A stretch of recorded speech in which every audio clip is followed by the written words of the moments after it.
म पनि चाँडो आउनु पायो हिजो हालेलुया भन्दै टार्गेट 11 बजेसम्म त पुर्याइदियो प्रभुलाई धन्यवाद आमेन त्यही भएर आज मेरो अनुहार पनि देख्न पाइरहेको छ हालेलुया छिटो अनि आज हामी परमेश्वरको वचनबाट केही कुराहरू सिक्छौँ र हामी सधैँ सिकिरहेका छौँ हामी सधैँ सिकिरहनुपर्छ आमेन आज हामी अलि व्यावहारिक जीवन नै भनौँ पाठहरू हामी सिक्छौँ आज हामी याकुब 3को 11बाट हामी केही कुराहरू सिक्छौँ कसैले पढिदिनु होला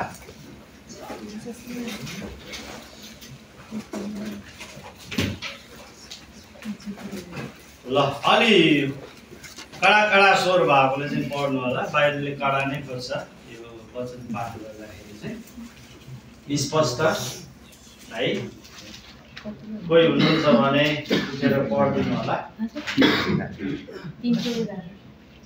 3:11 के पानीको मूलको एउटै धाराबाट मिठो र तितो पानी निस्कन्छ आमेन ताली बजाउने छौँ सबैले सुन्नुभयो नि आमेन सुन्नुभयो के पानीको धाराबाट एउटै धाराबाट तितो र मिठो बग्न सक्छ भन्ने वचनलाई चाहिँ आज हामी फराकिलो दृष्टिकोणले हेर्नेछौँ हामी सीमित भएर मात्र यो वचनलाई बुझ्ने कोसिस गर्दछौँ है आज हामी यो वचनलाई चाहिँ यो वचनको प्रकाशले चाहिँ हामी फराकिलो तरिकाले बुझ्नेछौँ आजसम्म हामीले बुझेको चाहिँ एउटै ओठबाट श्राप र एउटै जिब्रोबाट आशिष कसरी निस्किन्छ भन्ने सीमित कुरामा मात्रै बुझ्यौँ र बाइबलले पनि हामीलाई सिकायो त्यही तरिकाले हामी बुझिराखेका छौँ र आज केही फरक तरिकाले आज अलिकति फराकिलो तरिकाले फरक भन्दा फराकिलो तरिकाले बुझ्दैछौँ आमेन के एउटै मुहानबाट तितो र मिठो बग्न सक्छ भनेर प्रश्न छ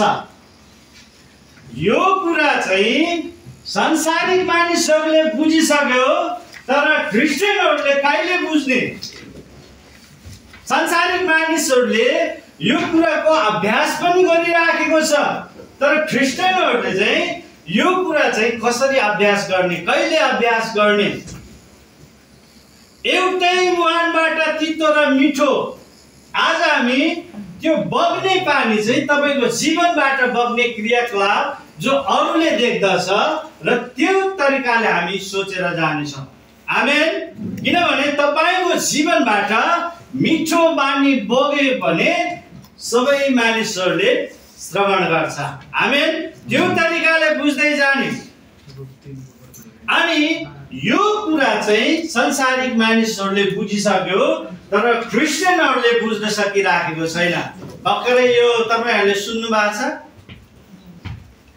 दारीबा हाम्रो के रे तितो सत्यमा खेल्छ हैन के दारीबा मेरी बासे अर्को एउटा के छ काजीबा सुन्नुभयो होला नि काजीबा यस्तो त्यो म बाघ हो भन्दै कुनै कुनै फिल्ममा पहिला हेर्थ्यो पुरानो फिल्ममा उहाँ दुईजनाले क्रिस्चियन संगीतमा के गर्यो अभिनय गर्यो बुझ्नुभयो कि नै देख्यो होला नि सबैले तर त्यहाँनिर के भएको छ भन्दाखेरि चर्को विरोध भयो किन उहाँहरूको आस्थाको व्यक्तिहरूले चाहिँ हाम्रो मूलबाट चाहिँ त्यो पानी बग्नु हुँदैन है भनेको तपाईहरुले बुझ्नु भएको छ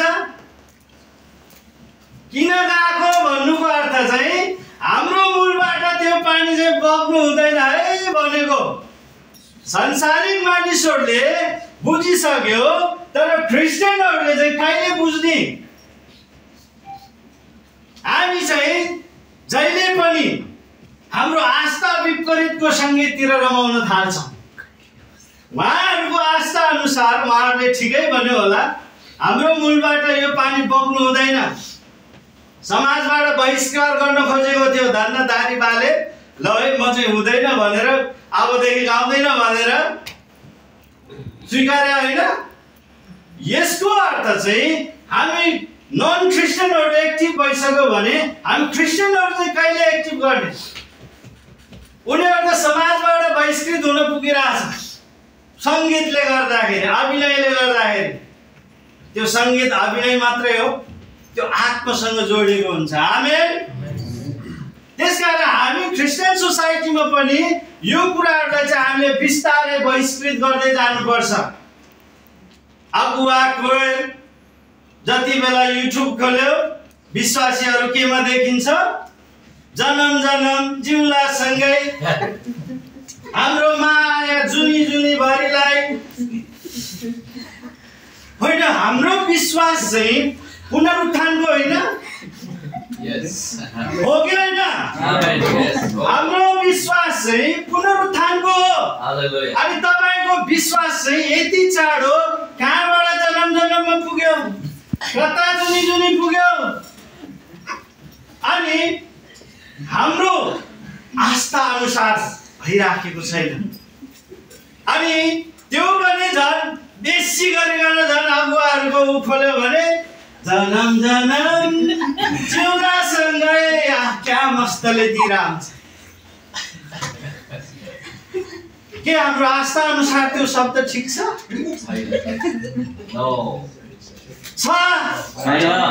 अनि फेरि मोहनी लाग्ला है गर्छ फेरि।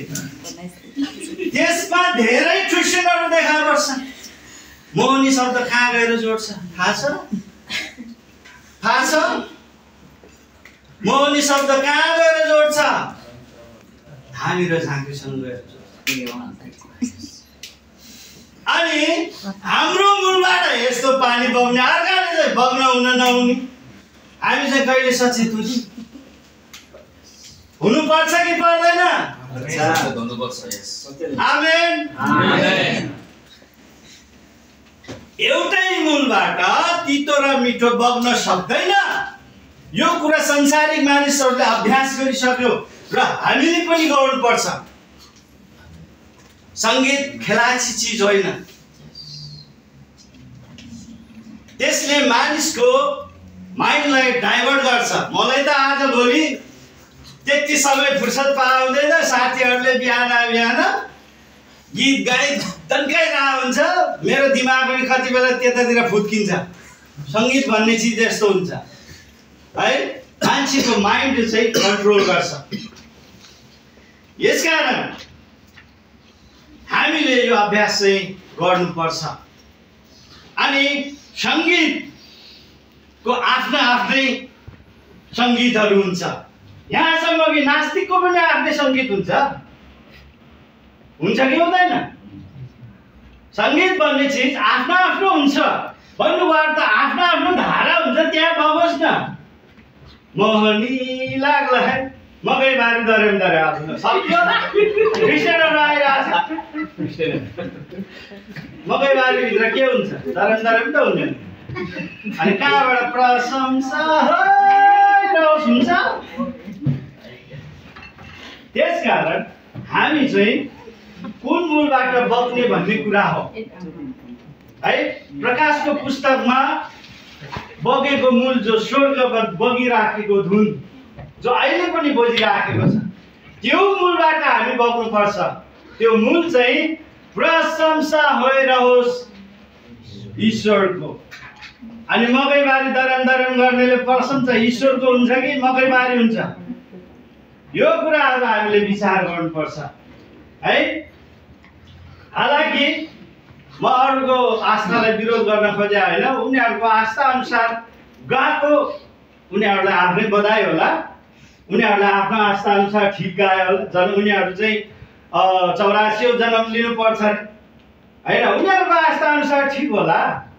तर हाम्रो आस्था अनुसार त त्यो त ठिक भएन नि त। हामी त पुनरुत्थानवादी हो। आमेन आमेन। सहमत हुनुहुन्छ? यसकारण हामी चाहिँ पुनरुत्थानवादी भएको कारण हामी धेरै संगीतहरूलाई चाहिँ, हामीले कति बेला भन्छौँ नि हामी त रमाइलो हो है त्यो मूलको पानीलाई मान्छेहरूले अभ्यास गर्छ क्रिस्चियनहरूले तितो मिठो पानीलाई अलिअलि तितो बनाउँदा के हुन्छ अरूले पनि त गर्छ नि है भन्नु गर्दा अलिअलि गर्दा त्यो अलिअलि भन्ने कुरा चाहिँ के हो मजाक कुरा परमेश्वरलाई मजाक चल्छ अलिअलि भएले तितो भएको त्यो केही हुँदैन भन्छ नि है त्यो तरिकाले लागेर कसैले चाहिँ तितोलाई चिनी हालेर मिठो बनाउन खोज्छन् अरे बाबा मूलको पानीलाई मिठो बनाउने चिनी कहाँबाट किन्न खोज्छन् त्यो फटा मान्छे हो है अनि ती मानिसहरू तपाईँले युट्युबहरूमा चर्चा कमाइराखेको देख्नुहुन्छ यतातिर पनि ट्याङ गरेछ अनि उतातिर फेरि छोकरीहरूसँग कुरा गर्दो रहेछ मजाक भन्छ नि जसलाई हास्य कलाकार भन्छ हँसाउने होइन बाइबलले त्यसलाई फसाउने भन्छ फसाउने हो त्यो तपाईँलाई हँसाउँदा तपाईँको आत्मिक जीवन कति बेला हत्या गरिसकेको हुन्छ थाहै हुँदैन हामी भन्छौँ नि हास्य के हाँस्ने ठट्टा गर्ने हो ठट्टा गरेपछि त हाँस्ने हो त्यो बहिनीको आँखा त कस्तो मायालु रहेछ भन्न थाल्यो भने के हुन्छ कहाँ पुग्छ है त्यो ठट्टाले चाहिँ तपाईँ हामीलाई चाहिँ आत्मिक विनाशतिर लैजान्छ त्यसकारण बाइबलले भन्दछ ठट्टालाई रोक नत्र भने तिम्रो बन्धन चाहिँ अझै कसिँदै जानेछ आमेन त्यस्तै होस् भनेर आमेन भनेर है हो त्यसकारण हाम्रो बन्धन चाहिँ अझै कसिँदै जान्छ मजाक भन्ने चिज त रमाइलो म पनि फसिया छु यसमा एउटा बोल्यो अर्को बोल्न मन लाग्छ अर्को बोल्यो अर्को बोल्न मन लाग्छ हो कति रमाइलो पनि हुन्छ तर त्यो वास्तवमा बग्नु पर्ने मूलको मिठो पानी हो है यसकारण हामी चाहिँ यो कुरामा एकदमै ध्यान दिनुपर्छ वचनलाई धेरै लम्ब्याउनु भन्दा म छोटोतिर जानेछु अझै रहेछ ठिक छ प्रभुलाई धेरै धन्यवाद सङ्गीत आफ्नो हुन्छ यसकारण हामीले पनि जुन संसारले अहिले गरिराखेको अभ्यासलाई हामीले पनि गर्नुपर्छ अगुवा विषय गर्दा नियुक्ति गर्दा त्यो कतातिर दौडिराखेको छ उसको माइन्ड त्यो पनि त ध्यान दिनुपर्छ अहिले भर्खरैको हालसालको मैले देखाएको छु त्यहाँबाट पनि केही अनुभवहरू सिकेको छु मैले विवाह चाहिँ पवित्र रे है विवाह चाहिँ पवित्र गरौँ अगुवाकै उहाँलाई विरोध गरे होइन फेरि उहाँको निजी जीवन होला अनि विवाह चाहिँ पवित्र गरिराखेको छ सङ्गीत चाहिँ के गुन्जिरहेको छ मकैबारी दरेम खालको अनि त्यसले हामी आफ्नो विश्वासीहरूलाई के सिकाउँछौँ सिक्न सक्छ अनि त्यसपछि अगुवा पास्टरहरूले नै त्यो गरिसकेपछि त विश्वासी त झन् खुकुलो भइहाल्यो अनि तपाईँ हाम्रो विश्वासी चाहिँ कहाँतिर भेट्छ कन्सर्टतिर मण्डलीतिर होइन कन्सर्टतिर मकैबारी दरेम गर्न थाल्यो भने पास्टर फेरि रुन थाल्छ त्यो जुक्ति कसले लगाएको आफैले होइन कसले लगाएको ल मेरो विश्वासीहरू त सङ्गतिमा आएन रे पछि चाहिँ कन्सर्टतिर दगुर्यो भन्छ अब आफैले त्यो सुरुवात गरेपछि विश्वासीलाई के भयो त यसकारण हामी विश्वासीहरू चाहिँ अगुवा र अभिभावक भएर चाहिँ हामीले सिकाउनु पर्छ मण्डलीमा आफ्नो घर परिवारमा है हुन त मेरो छोरछोरी दरेम गर्यो कि गरेन मलाई त थाहा छैन है तर सिकाउने हाम्रो कर्तव्य हो र आजसम्म देख्न सुनेको छैन मेरो श्रीमतीहरू छन् मेरो जवान छोरीहरू छन् है त्यस्तो केही पनि आउँदैन लगभग हुनसक्छ हामीले नदेखिकन पनि हुनसक्छ हाम्रो कर्तव्य के हो तितो मूलको पानीबाट चाहिँ हामी जानु हुँदैन आमेन र बग्नु पनि हुँदैन र मिसाउन दिनु पनि हुँदैन आमेन यदि त्यो गरेन भने तपाईको विश्वासी चाहिँ मण्डलीमा होइन मकैबारीमा दरम गर्न जान्छ। यति चाहिँ बुझ्नुपर्छ। यसकारण हामी धेरै सिकिराख्नुभन्दा थोरै कुराहरू सिक्नु चाहिँ जरुरी छ, जुन चाहिँ तपाईँको जीवनसँग सधैँ त्यसले मेल राख्छ, सम्बन्ध राख्छ। त्यो विषयमा हामी क्लियर हुँदै जानुपर्छ। बिस्तारै एकैचोटि हुनुपर्छ भन्ने छैन। बाइबलले भन्छ एकैचोटिको परिवर्तन के हो? घमण्ड हो। आमेन। एकैचोटि चाहियो, एकैचोटि परिवर्तन चाहियो भन्नु चाहिँ घमण्ड हो। हाम्रो जीवन सबैको जीवनमा होला त्यस्तो कुराहरू, पारिवारिक कुराहरू है, विभिन्न कुराहरूबाट त्यस्तो कुराहरू आउन सक्ला, तर हामी बिस्तारै त्यसलाई चाहिँ हामीले सुधार्दै लानुपर्छ। आमेन। बुझ्नुभयो नि? केही कुराहरू एउटै मूलबाट तितो र मिठो बग्न सक्दैन भन्ने कुरालाई चाहिँ हामीले मुखबाट आशिष र श्रापसँग मात्रै सरोकार नराखेर हामीले चाहिँ आफ्नो जीवनबाट बग्ने कुराहरू, व्यवहारिक कुराहरूमा पनि हामी जोडिनुपर्छ। आमेन। वचनको शिक्षाको सार नै यही हो है। हामीले चाहिँ हाम्रो मूलबाट चाहिँ मिठो पानीहरू बग्ने गर्नुपर्छ। आमेन। बुझ्नुभयो? स्पष्ट छ नि? फेरि मैले मिडियामा दरम गरेको चाहिँ देख्नु नपरोस् नि है। म चाहिँ फेरि त्यसको पछि लाग्छु है। विश्वासीमा पनि फेरि सबैलाई होइन, अगुवाहरूको पछि चाहिँ लाग्छु है। विश्वासीको पछि लागेर साध्य छ?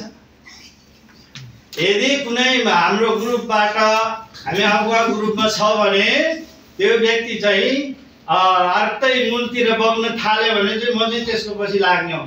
चिनी हाल्न दिन्छ कि के हुन्छ कि तितो हाल्न हुन्छ कि है, र मेरो पछि पनि लाग्नु होला।